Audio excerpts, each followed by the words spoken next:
Hello, good morning. Jai Sri Swaminarayan. Today we are going to talk about chapter 7 सातवीं पुड़ी. आज हम chapter 7 start करेंगे. एक गांव में अनोखे लाल नाम का एक सेठ रहता था. कौन रहता था? अनोखे लाल नाम का एक सेठ रहता था. उसका स्वभाव दूसरों से बिल्कुल अलग था. कैसा था? सब जैसा नहीं था, सबसे अलग था. वह अपने नाम की तरह ही बिल्कुल अनोखा था. कंजूस तो वह था ही, अक्ल की भी उसमें बेहद कमी थी. क्या कहते हैं कि जो वो है अनोखे लाल सेठ, वो कैसा था? बिल्कुल अनोखा था. मतलब कि सब जैसे आदमी होते हैं उससे पूरा अलग था और कंजूस था. मतलब कि वो पैसे का यूज़ कम करता था, पैसे यूज़ करने में कंजूसाई करता था.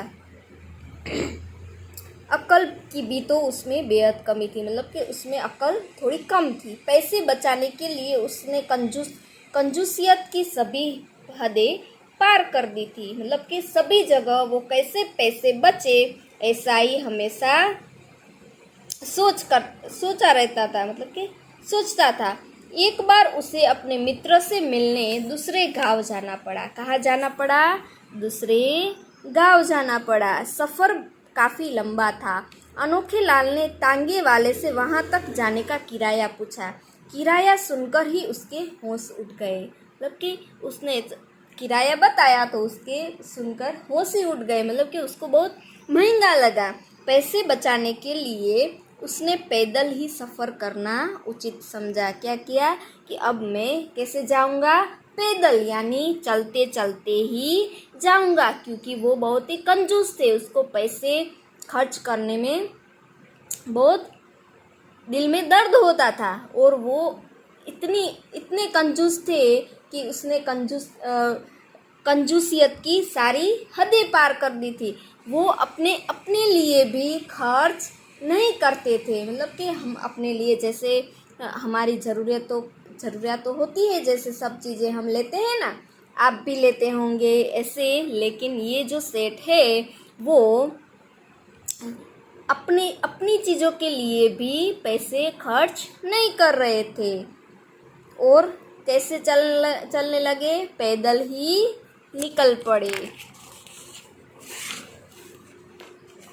गर्मियों के दिन थे. कैसे दिन थे? गर्मी चल रही थी. सूरज आग बरसा रहा था. मतलब सूरज तो हमेशा आग ही देता है, हमें देता है ना. मतलब कि तप ही देता है दूर से ही, लेकिन बहुत तप देता है.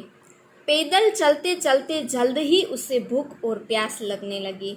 हम भी ऐसे कभी कभी जब बहुत देर तक पैदल चलते हैं तो हमें भी भूख और प्यास लगती है ना. हम साथ में लेकर ही जाते हैं. कभी कभी घूमने जाते हैं, थोड़ा पैदल चलना पड़ता है तो प्यास और भूख दोनों लगती है ना.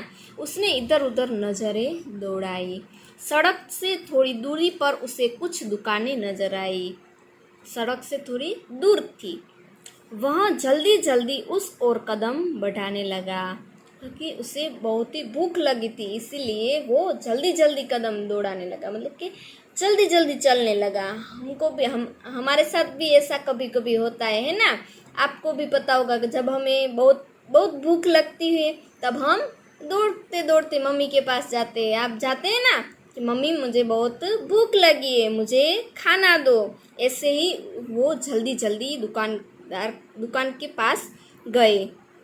उनमें कुछ दुकानें खाने पीने भी थी. वह एक बड़ी सी दुकान के बाहर पहुंचा. वहां लिखे दाम देखकर उसकी अंदर जाने की हिम्मत नहीं. फिर यहाँ पे उसने दाम देखा, कीमत देखी, फिर उसने अंदर जाने की हिम्मत नहीं हो रही थी. क्योंकि वो कैसे सेठ थे? बोलिए, कंजूस सेठ थे, है ना. इसीलिए उसको रुपये खर्च करने में बहुत ही दर्द होता था. वहाँ लिखे दाम देखकर ही उसकी खाने की हिम्मत नहीं हुई. उसे सब कुछ बहुत महंगा लग रहा था. महंगा मतलब कि ऐसे अमुक व्यक्ति होते हैं जो खुद के लिए भी पैसे नहीं यूज़ करते हैं। लेकिन ऐसा कभी भी कंजूस नहीं होना चाहिए, है ना। आप ऐसे करते हैं, अपने लिए ही नहीं खरीदते हैं चीज़ें, ऐसे नहीं करते हैं ना। हाँ, ऐसे नहीं करना चाहिए, अपने लिए तो खरीदना ही चाहिए। जो हमारी ज़रूरत की चीज़ें हैं, जो हमें उपयोगी है, वो तो हमें लेनी ही चाहिए। वह मन ही मन अपने को कोसने लगा कि घर से ही कुछ खाने के लिए क्यों नहीं लाया, और वो मन ही मन अपने आप को ही, मतलब कि वो खुद को ही बोलने लगा कि मैं कुछ लाया होता तो घर से ठीक होता। लेकिन वो भूल गया लाना, खाना लाना भूल गया, इसीलिए उसे बहुत ही भूख तो लगी थी। अब क्या करें, देखो आगे का हम बाद में देखेंगे। आपको ये वीडियो अच्छी तरह से समझना है, ठीक है।